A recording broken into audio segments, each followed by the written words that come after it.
Miles Carver. That's the name my own daughter spat like a curse, in front of a chapel full of people, while my wife's coffin was still warm from the lights, and she tossed my wife's last gift into the trash like it was a used napkin.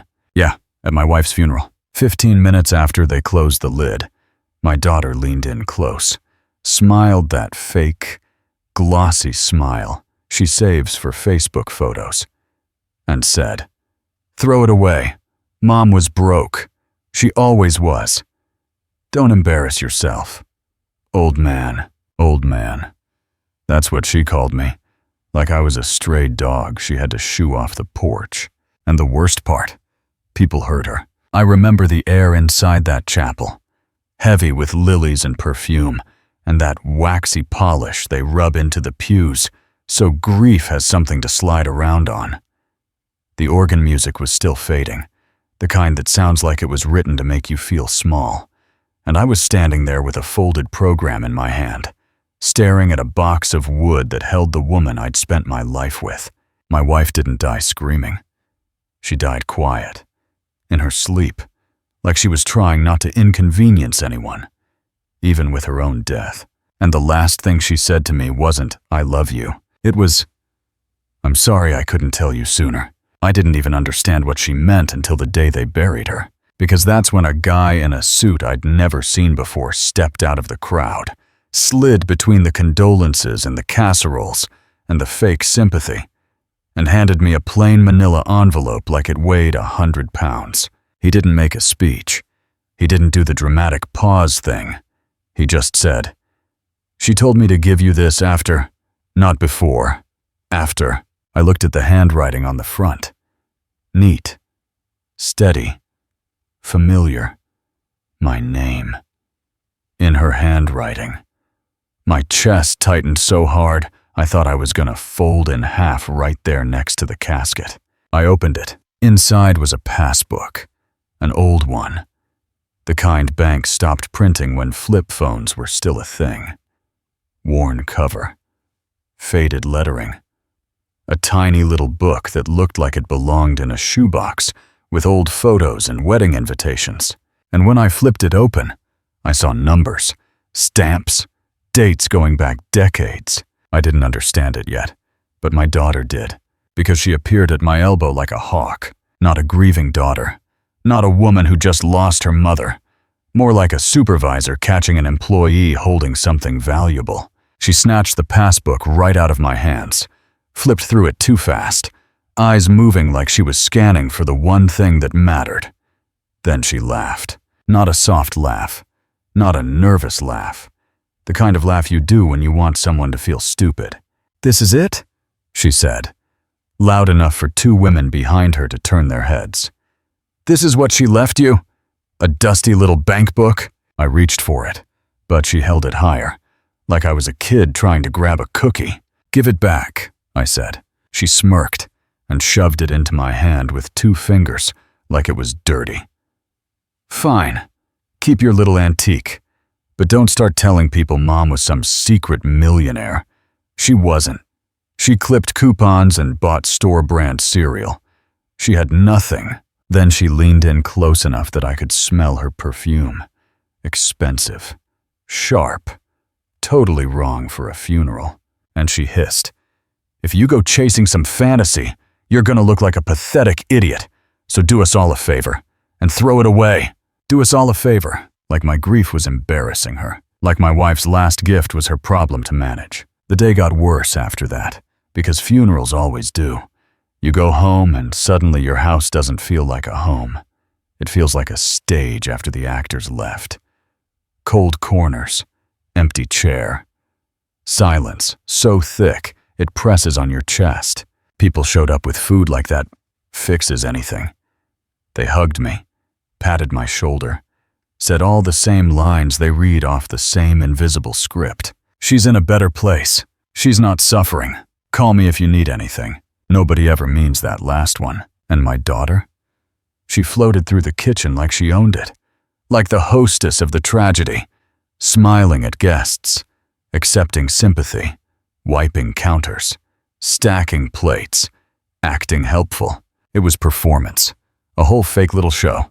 At one point, she caught me staring at the envelope on the counter, the passbook poking out. Her eyes narrowed, just for a second. Then she softened her face, put on that sweet voice, and said, "Dad, you should rest. You've had a hard day, like I just worked overtime, like I didn't bury the woman who carried my life on her back for decades." I didn't answer. I just walked outside because I couldn't breathe in that kitchen anymore. The sky was gray, cold, wind scraping through the trees, the kind of day where everything feels raw. I stood on the porch, hands shaking, trying to get my lungs to work again. And that's when I saw it. Through the kitchen window, my daughter looked around like she was checking for witnesses. Then she reached over, picked up the passbook, and walked straight to the trash can. Under the sink. No hesitation, no second thought. Just drop! A small, stupid thing. A little book falling into garbage. But the sound it made, that soft thump, felt like a slap. That was the visual shock. Because it wasn't symbolic. It was real. She physically threw my wife's last gift into the trash. In my own house. On the day we buried her. Then she pushed it down under crumpled napkins, like she was hiding a murder weapon. And then she walked out the back door. I watched her cross the driveway, heels clicking fast, shoulders tight, like she was late to something. A car was waiting at the curb, dark, clean, too nice for our neighborhood. A man stepped out, tall, pretty in that slick way that makes your gut curl. She leaned in close to him, and even through the glass, I could see her lips moving. He said something, and she nodded.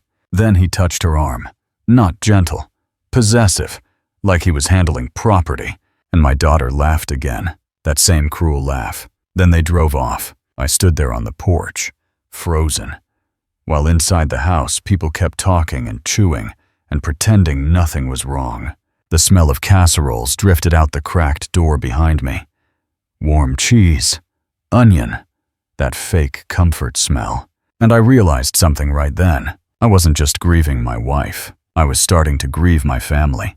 Because whatever that passbook was, my daughter didn't want me to have it. And people don't throw away things that are worthless with that kind of urgency. That night, after everyone finally left, after the last plastic container got shoved into the fridge, after the last "call me if you need anything" died in the driveway, the house went quiet. Not peaceful quiet. Predator quiet. I sat on the edge of the bed and stared at the empty space where my wife should have been. No breathing, no shifting in the sheets. Just that dead air and that sentence in my head. I'm sorry I couldn't tell you sooner. I didn't sleep. I couldn't. My brain kept replaying the same image over and over. My daughter's hand dropping that passbook into the trash like she was disposing of evidence. So at 4:17 in the morning, I got up. I went downstairs barefoot, the floor cold enough to sting, and I opened the cabinet under the sink. The trash bag wasn't even full, just napkins and paper plates and the leftovers of grief. And there it was, buried like a secret. I dug it out with shaking hands, coffee grounds smearing the cover, something wet soaking the corner, and I didn't care. I wiped it off on my sleeve and carried it to the table like it was fragile. Dangerous. Alive. I opened it under the dim kitchen light, and I saw stamped lines, over and over, like warnings. Unauthorized access attempt. Again. My wife had been fighting somebody. Quietly. For a long time.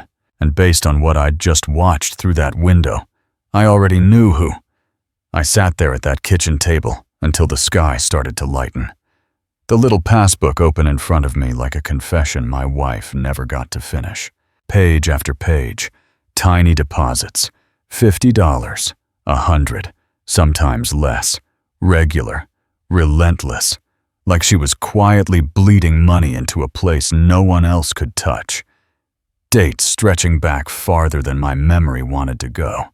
That's when it hit me. She didn't do this by accident. She didn't do this because she didn't trust me. She did it because she was protecting me from something she knew I wouldn't survive seeing too early. And yeah, that realization hurt more than the funeral, because it meant the last few years, the distance, the cold looks, the way she pulled away when I reached for her hand. It wasn't rejection. It was armor, and she wore it alone. I thought back to all the nights I stayed late at work, all the times I told myself I was being responsible, providing, being the rock. Meanwhile, she was fighting a war I didn't even know existed. I built my life on routine. Get up early, work hard, pay bills on time, fix what's broken, keep your mouth shut, and your promises kept. I trusted my family because that's what men like me do. We assume blood means loyalty. We assume tears mean truth. We assume the loudest voice is the honest one. And my daughter, she knew that. She played me like a piano for years. I remembered all the times she came to me with that same practiced sigh. The one that said, I hate asking, but, Dad, I'm short this month. Dad, business is slow. Dad, it's just temporary. And every time, I wrote the check. Didn't ask questions, didn't demand receipts. Because that's what a good father does, right? That's what I told myself. I remembered one night in particular. Dinner at the house. Just us. The four of us. Rare. Too quiet. My younger daughter barely touched her food. Eyes down, shoulders tight. She finally cleared her throat and said, Dad, I need to talk to you about something. Before she could finish, my older daughter jumped in. Soft voice, hurt expression. We really don't need to do this tonight. I looked at my youngest, told her to be patient, told her not to make things uncomfortable, told her to stop being jealous. Jealous. That word still tastes bitter. I said it without thinking, like I was swatting a fly. I didn't even notice how her face changed, how something closed behind her eyes. She got up and left early that night. Didn't hug me, didn't look back. My wife stayed quiet at the sink, washing dishes that were already clean. I asked her later if something was wrong. She said she was tired. I believed her. I believed everything except the truth standing right in front of me. Now, sitting there in the early morning light, flipping through a passbook that proved my wife had been quietly stacking protection for decades, I finally understood how badly I'd failed her. Not by being cruel, but by being blind. I showered, put on the same shirt I wore to the funeral the day before. Didn't bother ironing it. My hands were still shaking too much anyway. I waited until the bank opened. I didn't tell anyone where I was going. Not my daughter, not my friends, nobody. Because the note tucked into the back of that passbook said one thing, over and over, without actually repeating itself. Trust no one. The bank was one of those old brick places downtown. Tall windows, polished floors, quiet in a way that makes your footsteps sound guilty. I walked up to the counter and slid the passbook across. I need to speak to someone about this account. The teller glanced down and froze. Not curious, not confused. Pale. Her smile dropped like it got unplugged. She picked up the book carefully, like it might bite her. One moment, sir. She didn't walk. She hurried. That was the second visual shock.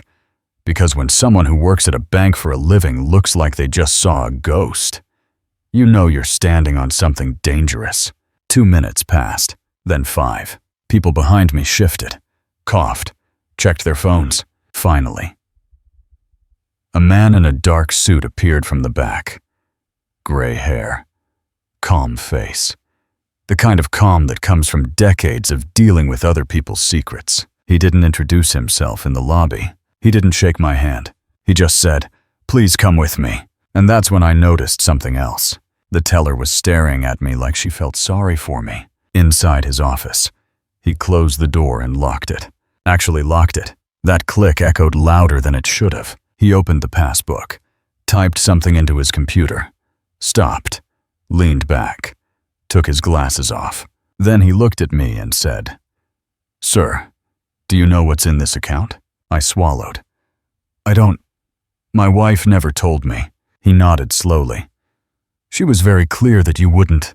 He turned the screen toward me. I stared at the number until it stopped being a number. 7 digits, comma placements that didn't belong in my life. My stomach dropped. My hands went numb. The room tilted just a little. "That can't be right," I said, because denial is always the first reflex. He didn't flinch. "It's correct."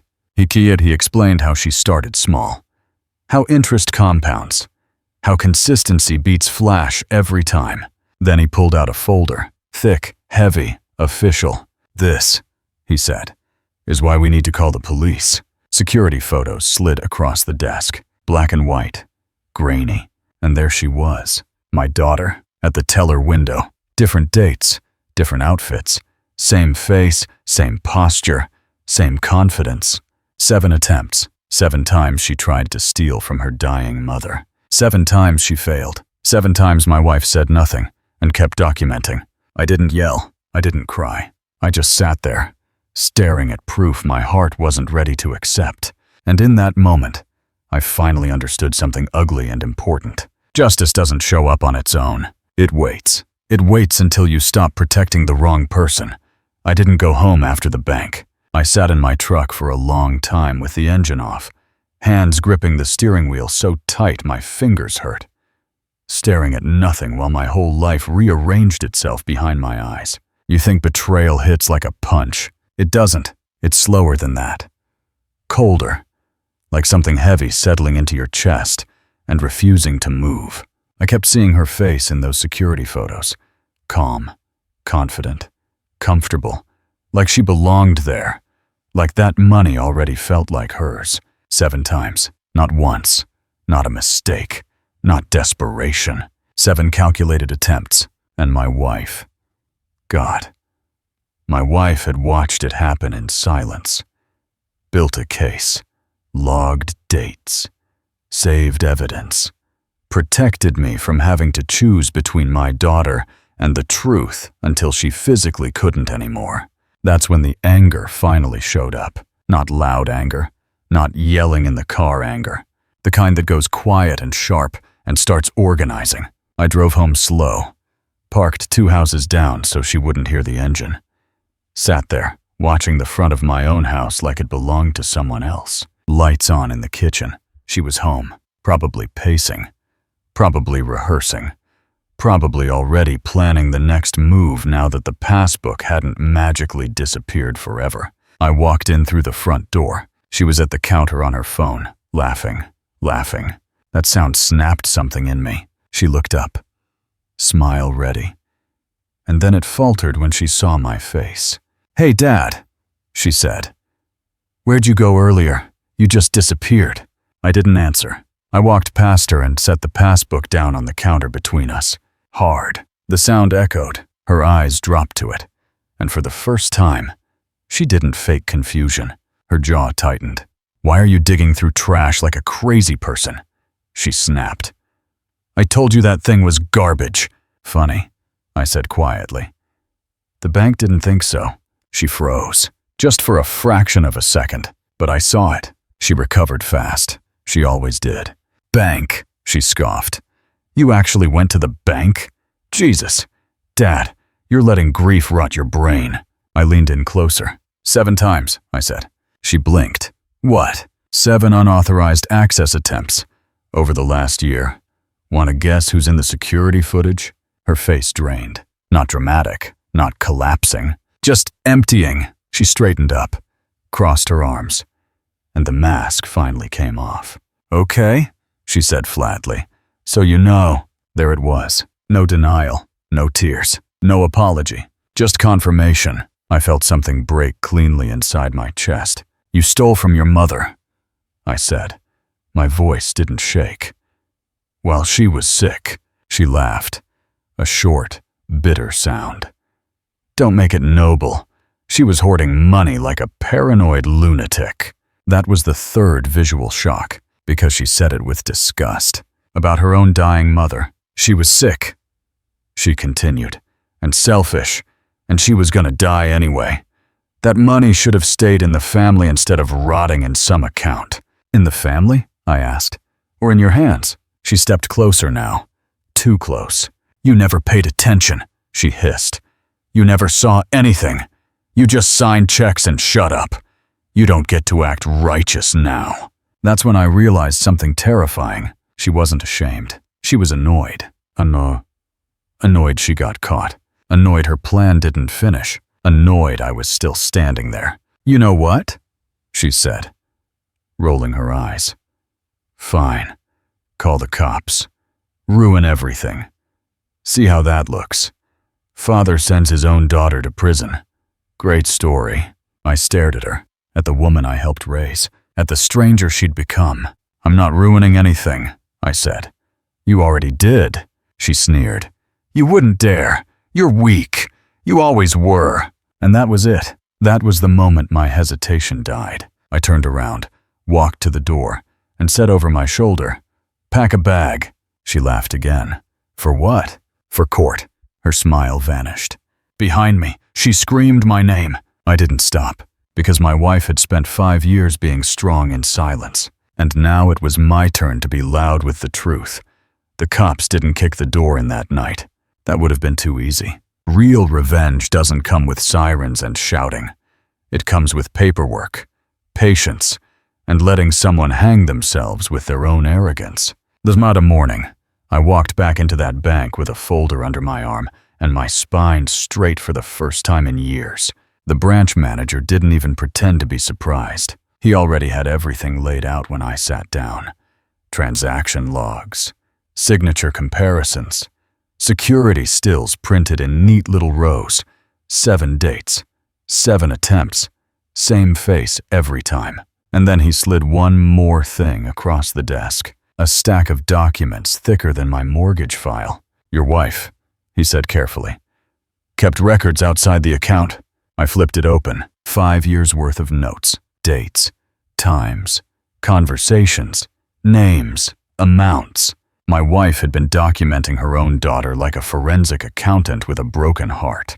Every time money went missing, every time my daughter came over smiling and left lighter, every time I wrote a check thinking I was helping. There was even a copy of a loan payoff receipt, my youngest daughter's name on it. $80,000, paid in full, by my wife, quietly, anonymously. I had called my youngest jealous for asking about money, called her dramatic, called her the problem. That realization hit harder than anything else. I signed the fraud report with a pen that didn't shake. Then I signed another one. Then another. Identity theft, elder financial abuse, attempted fraud, conspiracy. Each signature felt like cutting a wire on a bomb. By the time I stood up, the branch manager said, We're required to notify law enforcement immediately. Already done, I said. He nodded. The police came in through the back. No spectacle. 2 plainclothes detectives. Calm, efficient, eyes sharp enough to cut glass. I handed them the folder. Didn't explain, didn't plead, just said, Everything's in there. They took it seriously the moment they saw the handwriting, the moment they saw the dates, the moment they saw the still photos. One of them looked up at me and asked, Is the suspect currently aware? Yes, I said. And she thinks I won't do anything. He nodded once. They always do. That afternoon, I went home and packed a small bag. Not for me, for her. Because when someone thinks they're untouchable, the best place to confront them is where they feel safest. She was in the living room when I walked in, sitting on the couch, legs crossed, phone in hand, smiling like nothing happened. Dad, she said sweetly, I was thinking we should talk like adults. I dropped the folder on the coffee table. Hard. Photos slid out. Her face, her body, her crime. The color drained from her skin. What is this? She whispered. Your greatest hits, I said. 7 attempts, 5 years of notes, and a police report already filed. She stood up fast. You went behind my back? No, I said. I went behind your lies. She started pacing. Fast, breathing shallow, hands shaking now. You don't understand, she snapped. He made me do it. Who? I asked.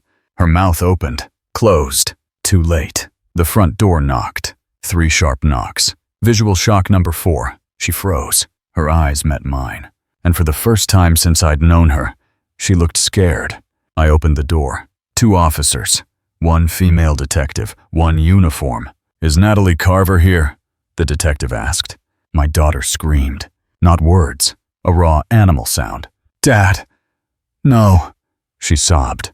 "Please, I'll fix it. I swear, I'll give it back."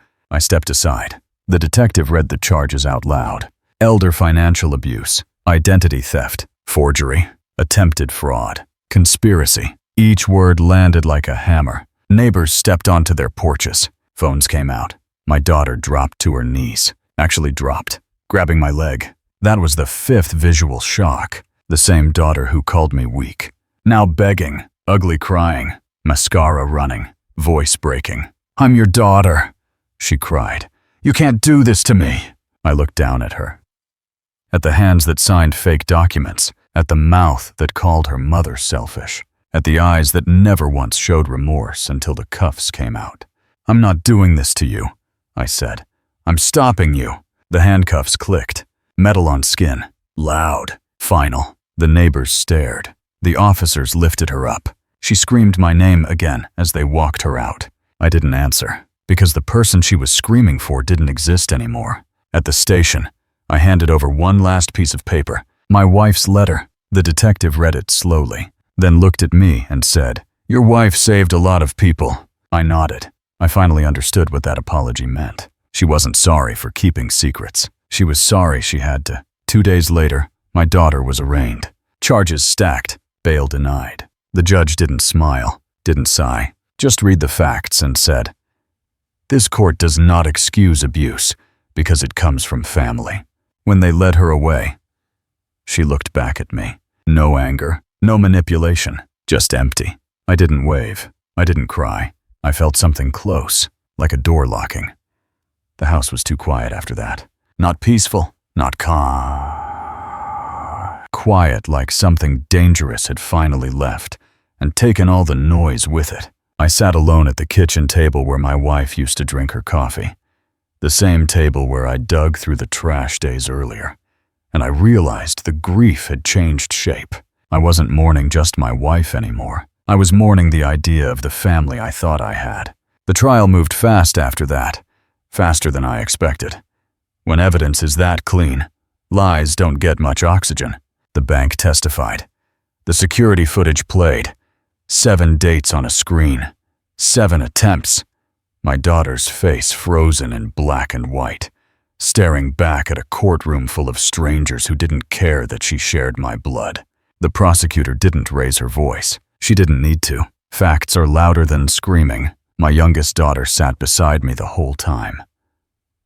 Quiet. Steady. She didn't flinch when the photos came up. She didn't look away when the forged signatures were shown. She just held my hand tighter. When it was my turn to speak, I stood up and told the truth. Not the version that makes you look like a hero, the real one. I told them how I ignored warning signs, how I dismissed questions, how I chose comfort over clarity, how I defended the wrong child because it was easier than admitting I'd been fooled. I told them my wife carried this alone for years. I told them she paid off debts in silence to protect her youngest. I told them she documented everything because she knew I wouldn't believe her without proof. And then I said the sentence that finally broke whatever was left of the room. My wife didn't save that money to make anyone rich. She saved it to stop someone like this. The verdict came back unanimous. Guilty. Every count.